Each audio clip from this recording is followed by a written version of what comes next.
EXP lane. They just require someone to be able to tank up really good hits and just kind of be durable, be sustainable. Not gonna lie, I kind of like the idea that Smart Omega kind of brought to the table here. The Bane and Lolita gives a lot of AoE, forces Fnatic ONIC to kind of bob and weave a little bit more. And considering that they've pretty much locked down 4 of their characters here, they don't really have much choice to kind of switch up. So their final pick is pretty much, you know, somebody who's got to be able to tank through the sharks. Somebody's going to be able to tank through those. Pressure going straight away. Keyboy, unfortunately, wasn't able to land the Jikundo. Chaknu joins into the back, and there is going to be a nice terrify and a 4-man Numenon Blast. But unfortunately, the follow-up coming from the side of Smart Omega just doesn't seem to quite connect. As such, the Way of the Dragon connects down onto Ryota, giving Kairi that kill. But before that, we do have Lutpi that manages to get himself the first blood on top of Andoryu. But Jom, up to the top lane once again, he tries to go over for the quick little iframe, but that didn't really quite help him get out. Good idea. You're not doing well enough for that. We definitely want to see him being able to get kills, but Kairi is the one that is already in the brushes. In the meantime, it is also going to be the Numenon Blast that manages to connect. They've managed to bring Kairi all the way down to a low amount of HP, but an enhanced sword allows him to get himself a little bit more damage, but not enough healing to really get out of that. As such, Kairi goes down. The fight prolongs, and Ryota with the Primal Rev, he's just going to be abandoning the firelight to hope that he will be able to do enough damage. But Lutpi with the Bravest Warriors, he gets himself right out of there as soon as possible, and Ukir hoping that what we're seeing here, Omega looks like that momentum they got from the earlier fight did actually hold on a second here. Immediately, the Keyboy was hoping that he'll be able to open things up, but got his Spear of Misery just going to be landing us down. It doesn't seem like it's going to be much of a destruction, but in the meantime, it does seem like Ryota is going to go down before the Earth Shatter is going to be landing on anyone, while the Numenon Blast is only landing on the Kairi, allows them to buy a little bit more time before Kairi deals enough damage. But alas, it is still a 2-man death from the side of protecting his team. He can do things like that. Oh, super aggressive. We're just going to be running it down onto Fnatic ONIC, and that is going to be the Numenon Blast that lands onto Sans, activates onto the Flicker to ensure that he will be able to put quite a bit of distance from him to the opponents. And Doryu, though, he did manage to successfully take a kill down to the Lutpi, even though he went for the Bravest Warriors, hoping that he can create even more gap. Keyboy doesn't seem too healthy as well. Fnatic ONIC, one by one, is just falling to the hands of Smart Omega, or rather, they are just kind of cycling all these damage. You watch out for the Spear of Destruction. In the meantime, Jom really putting himself out there, poking out Keyboy just so that the Lord will be granted a few more hits onto the turret. As such, he's just going to be running right in. The rest of the members of Smart Omega, they're just waiting and biding their time, while Moskov is just working onto the top lane. This allows Keyboy to jump right in first. He sacrifices himself, allowing that kill. That is going to be a trade between Andoryu as well as Keyboy, but Lutpi is going to be the next one onto the chopping block, retaliate with onto Ryota. Yukir, Chaknu, and Jom, they understand that this is not the time for them to continue playing it out, while Moskov, he understands that he wants to join into the fight. Kairi, with a quick little enhanced chain, hoping that he will be able to do enough. Chaknu activates the Bulwark, allowing himself to run a little bit further, but CW doesn't seem like he really wants to let him get away. ONIC is attempting to break tempo from Smart Omega. You can see that they're experimenting with different types. Smart Omega has quite literally been sticking together like a glue. But for now, Keyboy immediately with the Way of Dragon onto Ryota. That is going to be a big amount of that's going to be a big kill for the side of Fnatic ONIC. As such, that is going to be the Numenon Blast from the side of Chaknu, hoping that he will be able to create a little bit more of a diversion onto the side of Fnatic ONIC. For Smart Omega going down one after another. CW activates himself and being able to get 2 kills, allowing the rest of Fnatic ONIC to wipe out Smart Omega. It does seem like the top lane inhibitor turret is already destroyed, and Smart Omega with no one in around the home. Fnatic ONIC very easily clinches this victory. A good attempt by Smart Omega and notable improvements made to their gameplay, but still not quite enough to pull the wool over the eyes of Fnatic ONIC, who will claim victory in game number 1 and officially eliminate Omega's chances of moving on into the next round. That's a big statement from the side of Fnatic ONIC. Omega, unfortunately, you know, the 2-0 trigger, they are going to be settling down with a Grok onto their final pick. ONIC, they bring in the Kufra to deal with the Harif mobility as well as the Haya. I like this. They've got a lot of answers to this. They've got a lot of CCs. You know, I think that's the thing about Juicy, right? You need to have heroes that has a lot of CC for you to build up those stacks in order to use the Lantern and drag somebody back into play. So in this case, Fnatic ONIC, they have a decent amount of CCs, decent amount of AoEs here, whereas Smart Omega... From Aurora, it stopped them in their tracks before they could follow up and allowed Ryota to dash away. There we go. That is going to get another combo, but unfortunately, Keyboy actually misses out the hit onto the side of Chaknu. The Guardian's Barrier activates, and that is going to cut things out a little bit more as Andorio took that opportunity. And Lutby, the next one down, the Keyboy jumps in, turns revenge, lands on top of the Andorio. Kyrie took the opportunity and brings him down. The turtle will now be slain by the hands of Kyrie.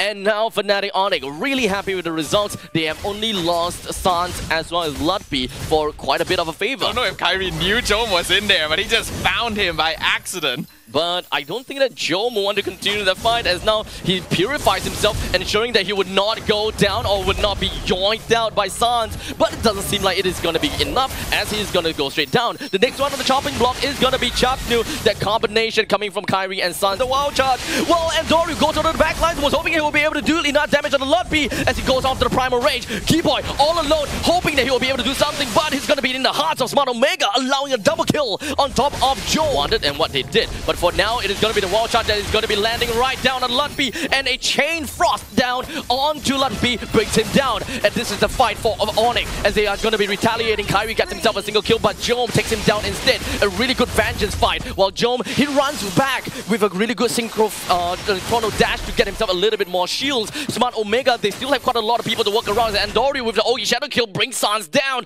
Immediately brings himself all the way back. Ukir with the Lord that's just going to be marching down middle lane. Fnatic ONIC have got quite a bit to work with, as we now have got the final slash landing right down onto Lutby again. When it comes down to the Frigid Frost, making sure that he will not be able to retaliate or do anything at all. Keyboy, unfortunately, is going to be the next one onto the chopping block. Smart Omega doing an amazing job thus far before it even lands onto the inhibitor turret. Smart Omega have already taken two. They're coming in with vengeance right here. ONIC have done a good job. They've cleared up the Lord, so they only take a little bit of damage on their inhibitor, but Omega is just pushing it. That's still the holy defense, as now all of the creeps is just going to be wiped out already. Smart Omega, they are working on a counter-strafing kind of game, and they still manage to take out more kills onto Kyrie and in the Lord pit to prevent ONIC from doing the same thing, blitzing the Lord when they know they have a numerical advantage. Chaknu gonna continue scouting. And it does seem like Kyrie will be able to enhance and get the Lord down very amazingly. Keyboy, Kyrie, next one down. Unfortunately, Chaknu is surprisingly still alive because of the immortality. As such, CW, Lutby, and Sans, they're gonna have to go back all the way through. It all lies on the Sans. He's gonna have to pick people up and throw them right back. But Lutby frozen down once again. Primal Wrath, he's gonna be staying alive for a little while longer. But Dome gets himself the godlike. The Lord pushes down and marches in from the bottom lane. Gives Fnatic ONIC a little chance to breathe. But is it really enough for Sans to defend this all alone against 4 members? This is going to be a 4v1 situation. Another 10 seconds before Keyboy comes back. Omega could blitz this. He can't clear waves fast enough, unfortunately. As such, Smart Omega gets himself the 1 game away from Fnatic ONIC, the 2-0 that I predicted. My socks, guys, my socks. It doesn't mean anything no more. Your socks did not help us here, but I think Smart Omega are going to be very happy about that. Yes, it's not going to matter for making it into the playoffs. I get where Smart Omega is going here, but again, they are going to lack a lot of damage. In most situations, I would agree with that, but right now, my main problem will be triple front line. You don't have a mage that is consistent. Yeah, agreed. Star Shatter, the moment you miss that Star Shatter, you lost already a lot of damage. And the fact that your triple front line doesn't have a lot of damage, you miss 1 Star Shatter, you know you're gonna have to go back because you can't rely onto a Moskov in the early or mid game. Yeah, I can see where you're going at as well here. That just kind of shifts the focus on who is going to be carrying the weight and the burden to kind of carry through the game. And in this case, and a lot of the inhibitor turrets will go down already kind of situation. I don't believe that Andorio will be able to do anything. In fact, to see them trying to challenge for this turtle is already out of it.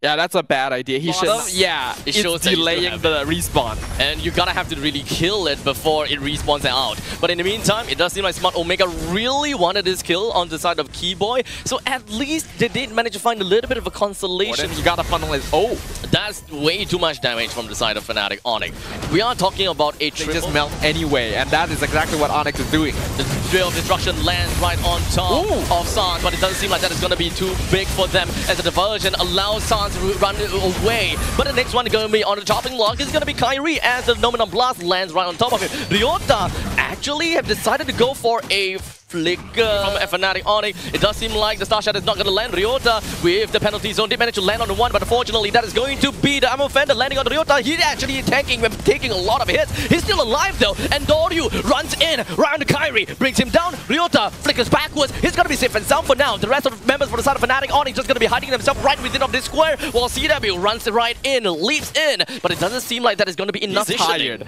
because he's diving in way too much. Well, speaking of diving, Andoryu jumps right in and of course chained it with the Dominant Blast and chained it up top with the penalty zone. That is CW that's going to be the first person taken down. Fnatic ONIC runs right in and runs right back, right underneath the turret's nose. They're going to be safe and sound at least for now after realizing, yeah, we lost. You don't need to be taking them in the first place.